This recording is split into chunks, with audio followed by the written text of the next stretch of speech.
They were separated for over 6 months, and now we're about to reunite again. The first thing he did was touch his nose to her belly. Oh my gosh.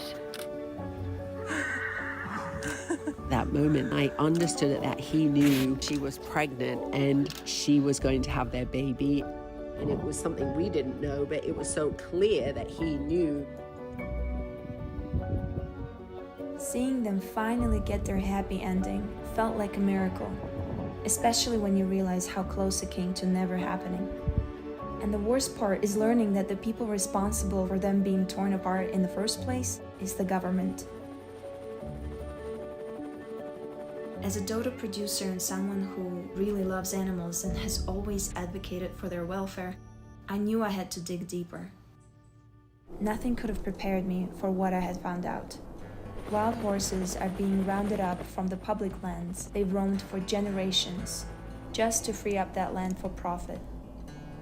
They're captured in violent stampedes, get ripped apart from their families, sold at auctions, and get condemned to a life in captivity. And that is if they're lucky.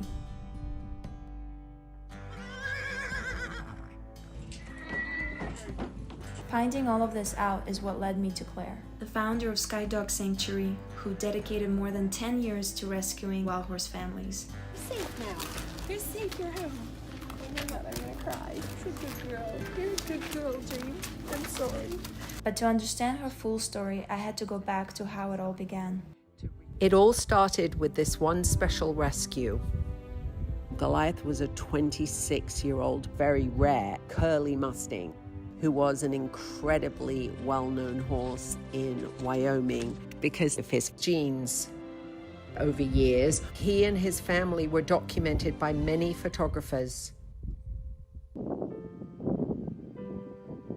You could feel how much his family meant to him.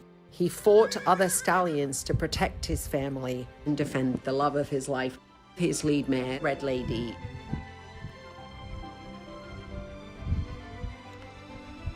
Then everything changed.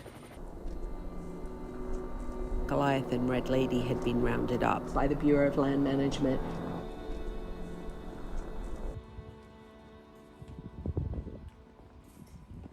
Bureau of Land Management, aka BLM, is a government agency whose main responsibility is the protection of natural resources and ecosystems of US public lands, like public campgrounds that you reserve while on your road trip.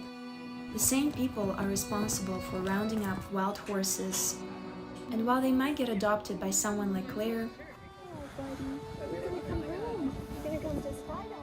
more often than not, they end up with people who make an earning by transporting them to slaughterhouses in Mexico and Canada. That was the fate awaiting Goliath and Red Lady when they got rounded up by BLM too.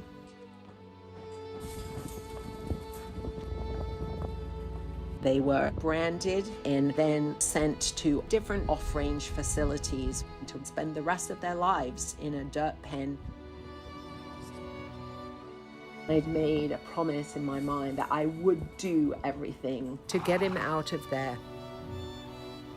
Why is the BLM doing this, you're wondering? Well, it depends on who you ask. Officially, they claim it's all about environmental protection, that overgrazing harms native plants and wildlife. But what about the fact that clearing this land conveniently opens it up for cattle grazing, mining, and timber harvesting? Industries that directly undermine the very environmental goals the BLM says it's trying to protect. The irony is hard to miss, and yet they're getting away with it. The BLM really don't want horses being portrayed with feelings and emotions. They want people to see them as a number. Every day I continued to write and email and call and ask to be allowed to see him. Then during that process, the most incredible thing happened. This lady reached out to us and told us that she managed to find and rescue Red Lady and would love it if Red Lady were to come to Skydog and hopefully be reunited with her love Goliath. A few weeks later, we finally got notification that there was to be an adoption event. There were many challenges, but in the end, we won the bid for Goliath. He jumped into that trailer and he set off across 4 states to us, and unknown to him, his reunion with Red Lady.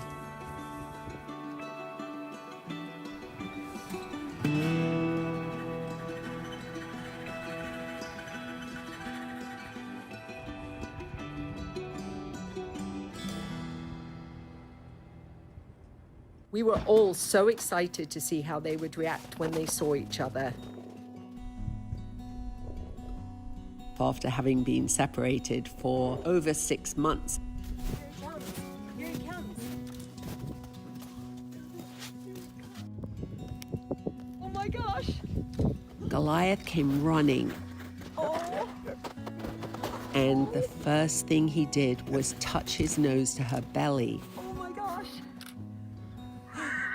That moment, I understood that he knew she was pregnant. I had tears pouring down my face. Seeing how that bond lasted after all they'd been through, it was very special. I didn't know that I was ever going to be able to keep that promise to Goliath, but the fact that I was and have means the world to me. Then 2 months later, Bodhi was born. Oh my gosh. Oh, is that your baby, Mama? Congratulations, Red Lady. You had a baby. Hi, good morning. Congratulations, my boy. Oh, you've had a beautiful son. It was a wonderful, happy ending for both of them. Not only they had been reunited, but they now get to raise another baby together. Oh, Bodhi. Hi, little baby.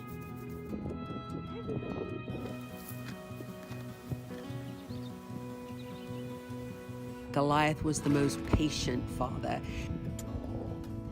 Bodhi would jump on him, pull on his mane, want to play, and Goliath would. Look at this family.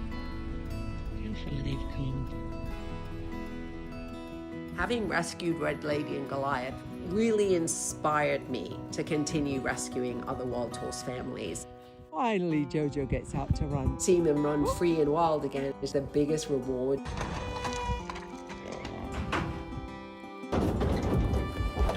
It's seeing a wrong righted. Witnessing them reunite with their families after they'd been captured and separated for years. Like they've never been apart. Confirms that family is everything to wild horse. Oh my goodness, how beautiful is this? There they go. Here they all come. Here he comes. There he is. He's running to his family.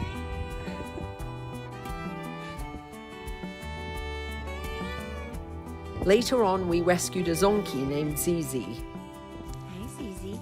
He's a cross between a zebra and a donkey. We were worried that obviously we didn't have another animal like him. But one day I noticed Bodhi and Zizi play fighting, and it was very unusual. I thought it was something that had happened one time, but every time I drove by, Zizi and Bodhi would be playing and playing and playing. So beautiful. The bonds that they form are so precious and so deep. Over the years, Sky Dog has reunited many different families and rescued over 500 wild horses. What an amazing day. Just incredible. Oh my gosh. Look at this. Hey guys.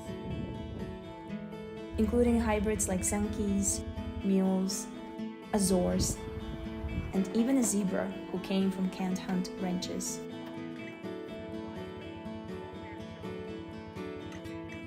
When I was a little girl, my mom used to drop me off at the local riding stables. I remember one day just going down this whole row of stables and letting every single horse out into the fields. They called my mom and she said, "Claire, why did you do that?" And I said, "Well, they wanted to be free." Now I'm in my 50s, and every time we let these horses out of a trailer, I think of that 8-year-old little girl, and I think she'd be very happy with what I'm doing today.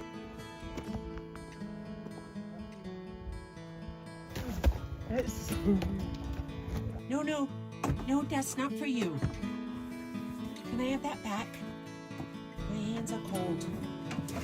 Oh, these two, they're all just like children. I hope more people get involved and take a deeper dive into understanding the issues of wild horse management, take an action, whether that's supporting a rescue or getting involved in the advocacy side of it before it's too late. Because once these wild horses are gone, they're going to be gone forever. BLM certainly has been very successful at preventing wild horse overpopulation. Based on historical accounts, there used to be over 2 million wild horses living on the range back in 1900s, and now there's less than 80,000. I heard this Blackfoot legend. When the native people of America first saw horses, they were frightened, and the chief of the Blackfoot Indians told them, "Don't be afraid. These animals are sent to help us, like the elk and the buffalo, and they're sent from the old man in the sky," and they called them sky dogs. They think that we've forgotten the ancient wisdom that taught us how special these horses are.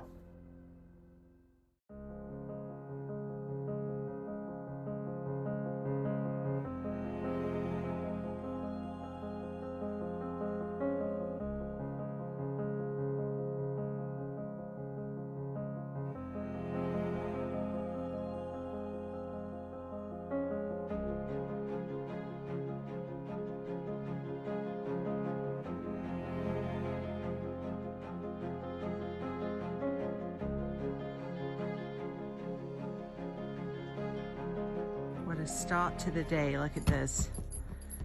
Let me see if it'll come out. That is a rainbow.